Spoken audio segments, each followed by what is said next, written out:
Say yes to new beginnings. Yes. Say yes to new standards of excellence. Yes. Say yes to engaging reportage with a difference. Yes. Introducing Yes International Magazine.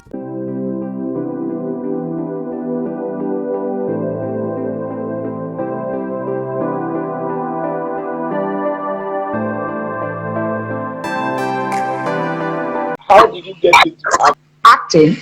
Yeah, how did you get into Okay, it was when I was growing up, my father was a headmaster and my mom was a teacher. So then we used to have black and white television, and my dad likes watching news.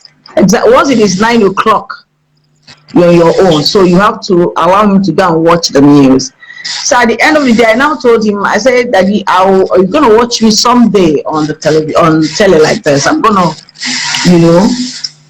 going to be a newscaster. He said, okay, no problem. So that was how I developed the interest. But unfortunately, when I grew up, I saw something more to it than what I wanted to be. That was when the movie Living in Bondage came out. Oh wow. And the actors and the actresses, all of them, they attended one burial in my village, and I saw all of them and how people were like, crossing around them, trying to touch them, married. All of them were there in my village. So I was like, wow, this is what I'm going to be. So I now changed my mind. That changed my mind automatically. And by the special grace of God, when I finished my tertiary career, I have to join them. That was in Enugu then. So that was right. 1999, so sure.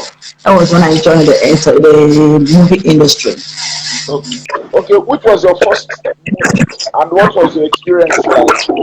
That time now the competition wasn't much like this and everything was by merit. What I mean by merit is you have to showcase the stuff you're made of.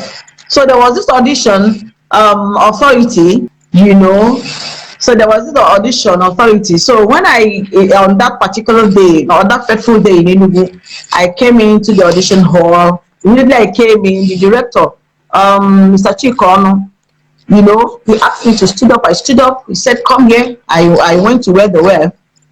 And he was like, he now called out, and the oldest woman in that hall that day.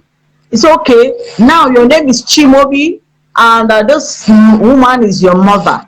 You are the only child, and now she wants to die. She was all of you are in the hospital. Tell us. I want to see your reaction. In fact, before he finished, I started crying because looking at the woman, it was as if it was real and all that. So I held her. I said, no, Mama, don't do this to me. In fact, I started crying and crying, begging her not to. Even when the director, said cut, I was still crying, holding the woman, and that was how I got that sub-lead to play alongside Charles Okafor for the first time. Susan Patrick, they were all in the movie. At the end of the day, I got the role. That was it.